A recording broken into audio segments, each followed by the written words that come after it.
I think today people worry a lot about the world, about the economy, China economy in the world, but I'm a very optimistic. When people start to worry, that is the opportunity is. But I worry about the blood testing, and she created good things. And I think great innovations, great companies always happen in the tough times. Life's like the music. You have up, you have a down, you have a long, you have a short notes. And I like your American movie, Life is like a box of chocolate. You never know what you're gonna get, right? So I'm pretty optimistic. The opportunity in the future for equality is huge, because in the last century, the IT is for big companies. The globalization is for big companies. But now with the technology, we can serve those 80% of the companies that never been served. We can serve the 80% of the young people that have never been served. Technology for internet is so cheap, so easy to use. One of the reasons why we grow in China e-commerce so fast, much faster than the USA, because our infrastructure of commerce in China was too bad. When it is too bad, something happens and goes. Today we are working on the rural areas of China. I can never imagine that China, about 800 million people still live in the rural areas, are farmers. And there are about close to 200 million people. Their income is less than $1 per day. And before the internet, it's impossible for these guys to reach the PC because it's so difficult. Even people like me, I don't know how to use a PC. But now 80% of the farmers, those people using mobile phones. When you have the mobile phones, the internet, the data, things change a lot. So I'm excited about the future. People always worry. I love the young kids sitting there and talking about the dream, the hopes, because if they have the hope, we have the hope. That's what I believe. And let's just take what you do.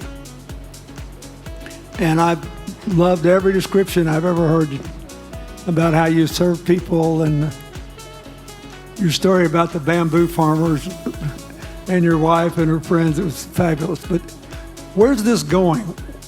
What are you going to do? What are your plans to maximize the use that people in remote rural areas of China can make of their cell phones besides ordering your products? How are you going to get it? Are you going to get them in the banking system through cell phones? How? Well, we never know that we can grow so fast. In the past 5 months, we covered 4,500 villages. And these people, normally they use in very traditional way. It took them like we went to a rural area. It took the farmers 2 hours to walk to the downtown in the middle of the town and buy things. But today, because the mobile phone, and we can deliver things to their home, to their village within 72 hours. I remember last week I read a very interesting thing. This is amazing. There is a girl, she told me a story. She said her grandfather, 92 years old birthday. And for his life, he always wanted to try one Western style food. But he lived in the rural areas. There's no such restaurant food. So she said, I tried on the internet, book a restaurant dinner for Western food, delivered to that village. And they finally immediately find one restaurant. There are 3 guys. They took like a 3 days bus from Shanghai to that village, made an Italian spaghetti and beef for them for this 92 years old birthday.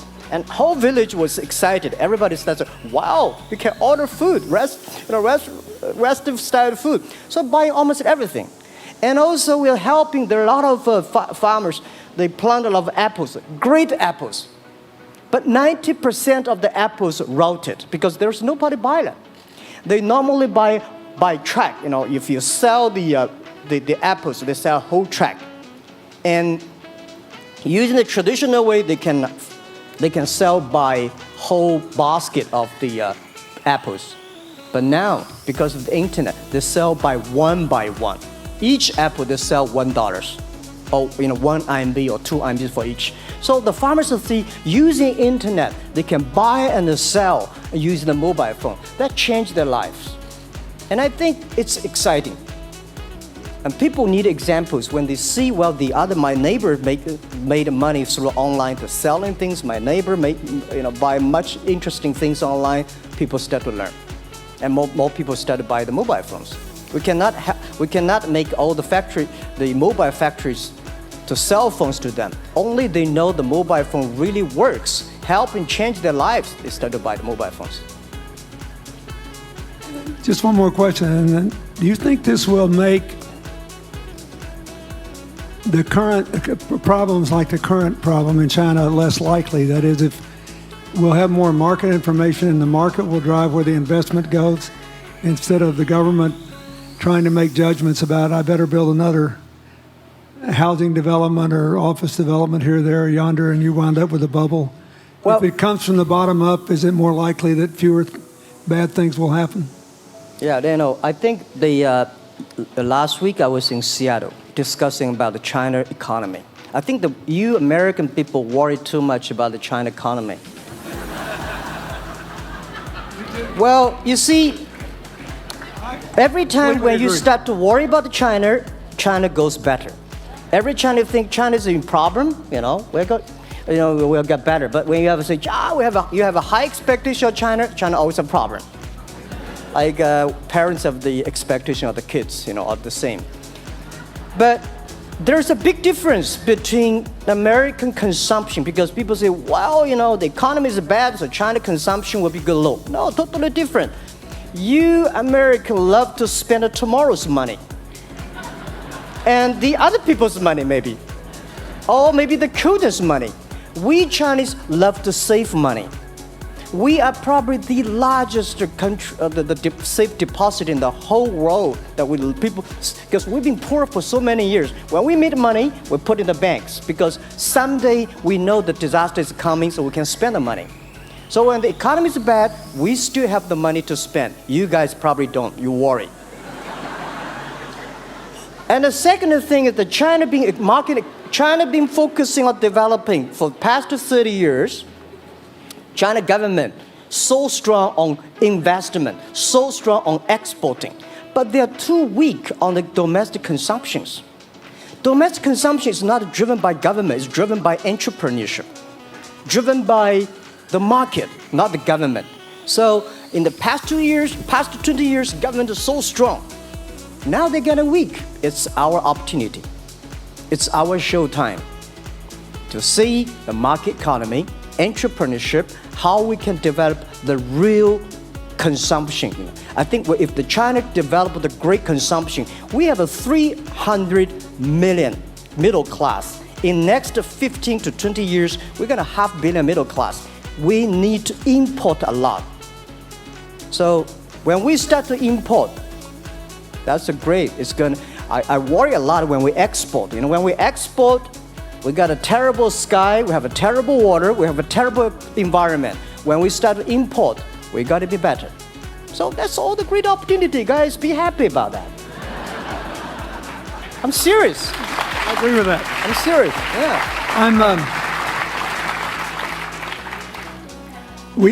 Worry about yourself. Don't worry about the others. The reason some of us worry about China is we depend on you to buy our debt. However, I tried to be more Chinese when I was president. I saved a lot of money, so good. Good. But I just wanted you to say that because I really believe that. I mean, I think you're absolutely right. The trend toward greater internal consumption I think, will remain unbroken in spite of whatever the difficulties are in the next few months. I think it's important not to overreact. You can't break the trend. You've got to clean up the land from chemical contaminants. You've got to clean up the air. You're going to do it. Yep. And a lot of Chinese will make a lot of money out of that. There'll be a lot of great new companies, and there'll be opportunities to import from other places. Yeah. So can you discuss your theory of what you're doing and other things in terms of whether it advances equal opportunity and social solidarity? Tell them what you think is going to happen. And what other kinds of, when your opening remarks, you just said technology is going to be active in this way in other areas of the economy. What do you think the next big opportunities are? But first, tell them just in 2 sentences what you're doing, because Jack and I know, and we haven't been clear enough. Explain it, and explain how you think that advances social solidarity and equality of opportunity. Our work is in the belief that access to health information is a basic human right, and that lab information, particularly because lab data drives 70% of clinical decisions, needs to be accessible to people before they're sick. So if you look at the word diagnose in the dictionary today, it says to determine the presence of disease from symptoms, which means by definition, we're determining that people are sick once a disease has already progressed. And our work is in being able to make lab testing accessible to people in time for therapy to be effected, and to do that in a way in which every person, irrespective of their insurance status, irrespective of where they live, can afford the ability to get a test done. So that means, in our case, we've invested the last 12 years in now developing hundreds of tests, many of which are less than $10. So $2 tests in the United States. And I think one of the amazing things about this country is that we have such an incredible ecosystem for fueling creativity, and that creativity can create new markets. So in answer to your question about the market being able to conform itself to social good, I think the creativity that goes into creating these new technologies creates new markets in and of themselves. And our basic belief is that those new markets come from empowering individuals and enfranchising individuals and trusting that individuals have the capability to engage with information, and in accessing that information, beginning to take control of their own outcomes and their own health outcomes, and in doing so, changing the way our healthcare system works. Think what this could mean for rural China, for rural India, for Native American reservations in America, for the Mississippi Delta, for the remote areas of where all the jobs were lost from coal. You're all of a sudden giving people information, and one of the most important things I think we did in my second term as president in the healthcare front was develop this diabetes self-care program, and all of a sudden Jack's company could be delivering the means to self-care based on your test. I mean, I think that this is a very big deal. We all want to live as long and as well as we can, and Craig Venner was here, we were joking about whether we'd make it to 100, but in the meanwhile, you want to keep people healthy, and if they're sick, you want to intervene early, not late. Yeah. Well, and if you look at, the ability to engage with this information, we have a $4 trillion healthcare problem in this country. 20% of it is type 2 diabetes, which is reversible. And we have 90 million Americans who do not know they are pre-diabetic. But access to information and the ability to engage with that information is the foundation for being able to change those outcomes and cost, right? One more fact, and then I want to call on Jack. You founded this company 12 years ago, right? Yeah. Tell them how old you were. I was 19. Yeah. So, don't worry about the future. We're in good hands. So, I was thinking about 19, where I am. 19, I've not passed the examination for university yet. I failed 3 times, but I think it worked out. I'm not good at schooling. Well, yeah, that's why I give confidence to a lot of young people in China. If Jack Ma can be successful, 80% of the people can be successful. People like her, we're jealous. Well, equality, I would like to make a little bit of technology helping, because yesterday I was joining the UN Women Conference about gender equality. And I think the first technology revolution happened 200 years ago in the UK, released the human body. the arm stronger. The second technology revolution in the USA for energy, you can last long. But this technology revolution release the brain. So this century is not a competition who is stronger, whose muscle is stronger. It's who is smarter, who is soft, who can listen. It's the challenge of wisdom. So man, woman equal. On the internet, you can never see he's a woman or man. And on the internet, women can serve much better than men on the internet. And a man talking about a business, talking about numbers, competition, they make business very cold. Women, they make business very cozy, lifestyle, and interesting. 50%, more than 50% of our shop owners, more than 5 million shop owners are women. And people love that. I mean, this is a great thing. I see that this century, we see more and more women leaders, on the state leaders, presidents. In the future, we're going to General Secretary of the United Nations should be a woman leader. And this is the great century for equality. And I feel excited about that. Let me ask you, we're almost out of time, but one of the things that we haven't talked enough about here, and not just here, but generally, is whether the leapfrogging we saw with cell phones, which was instrumental in your phenomenal business success and which will make it possible for you at the appropriate time to do what you've done on a global scale, hitherto unimaginable in all of human history for anybody to have any of their own health data. We've seen examples, but not the kind of dramatic penetration we need with energy and clean energy and in short enough time to avoid the worst consequences of climate change. So do you believe that, your country has done more than anybody else to try to put up solar panels, and some of your companies went broke because you overdid it, right? But beforehand, and you got to work out the phase out of the coal, the phase into the sun and all that. Meanwhile, Africa, which is growing like crazy because of the cell phone in no small measure, and has 6 of the fastest growing countries in the world, still has vast swaths of its land totally dark at night. Do you believe that it's possible for us to scale up with distributed solar power rather than centralized as quick as we did with the cell phone? And if so, and if that were your business, if you had to quit what you're doing today and start there, how would you do it? And how would you do it? Lady first, I know that.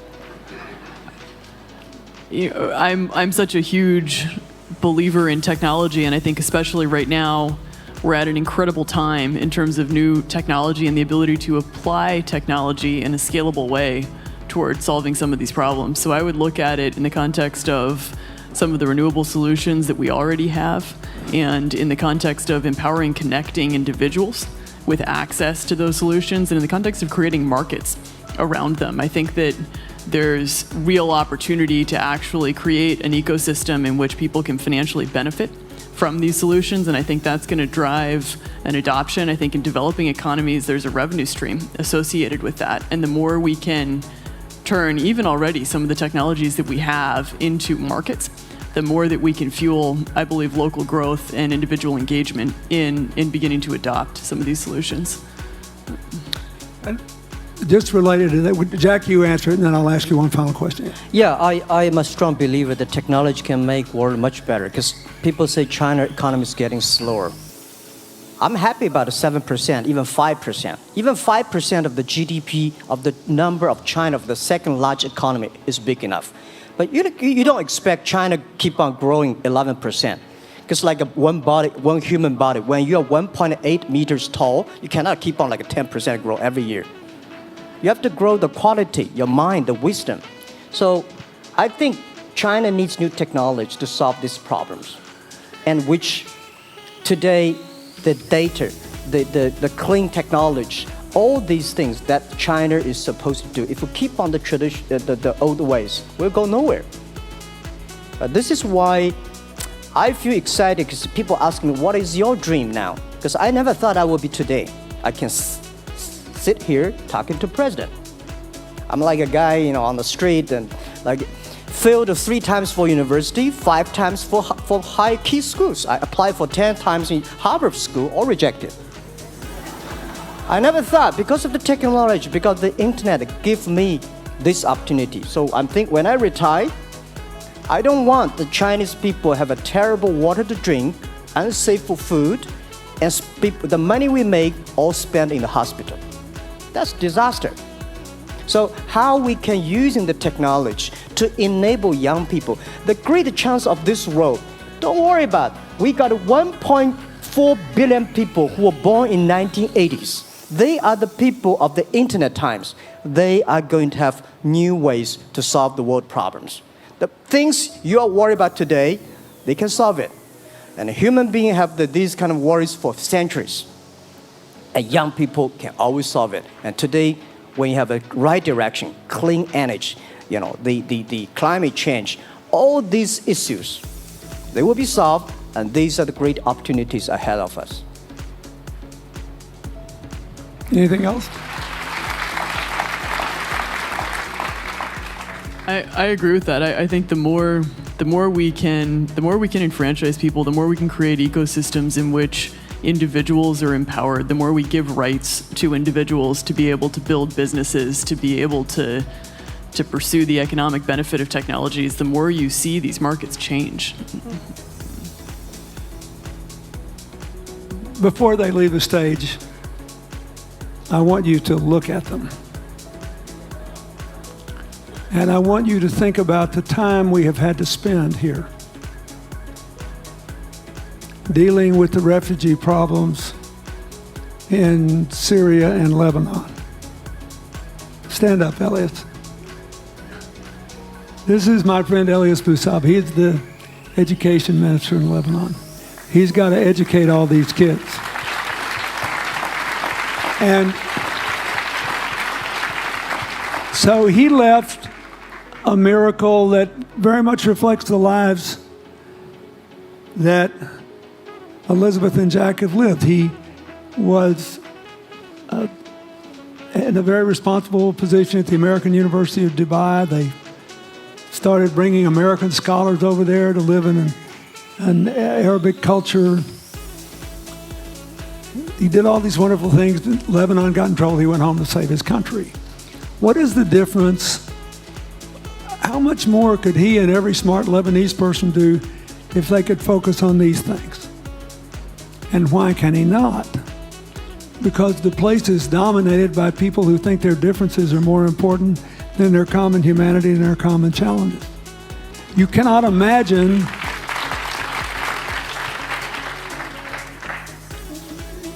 Jack Ma's proud of being Chinese. I like that.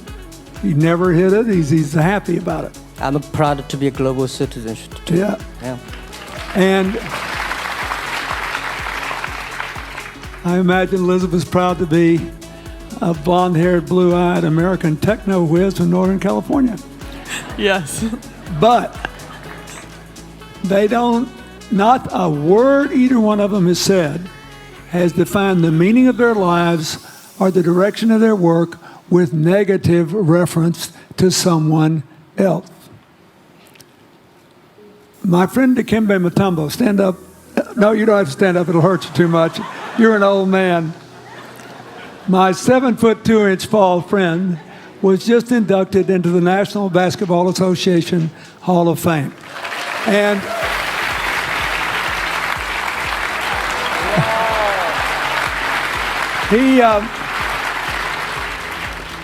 my whole family loves him. And I have seen how much he has given back to his native country, Congo, which has been so troubled. I've known him a long time. We both went to Georgetown University. I did before he was born, I think. I've never heard him say a resentful thing about anybody. I have seen him give and give and give and try to give the people in his native land opportunities. Why am I telling you this? He's had a good life because he never defined his life with negative reference to anybody else. He never begrudged anybody else's success, and he thought he had an obligation to help other people. I'm telling you, we are back in a time of collective global insecurity where the main struggle is the oldest one in human history, just in modern techno realities. I mean, if you were trying to build the Middle East, you would think about our permanent sponsor here, the ambassador from Oman, her government tried to help head off a calamitous war in the Middle East over the nuclear issue in Iran. We all pray to God that it'll work out all right. And the lead she made. You look around all these places, wherever people are putting aside their differences and working together, good things are happening. We cannot achieve economic or social equality without living in the factual realities of the world we face, looking at the obstacles, looking at the opportunities, making the best decisions. And those of us who even feel good about ourselves because we think we spend a lot of time giving, our whole goal should be to work ourselves out of a job. One of the things that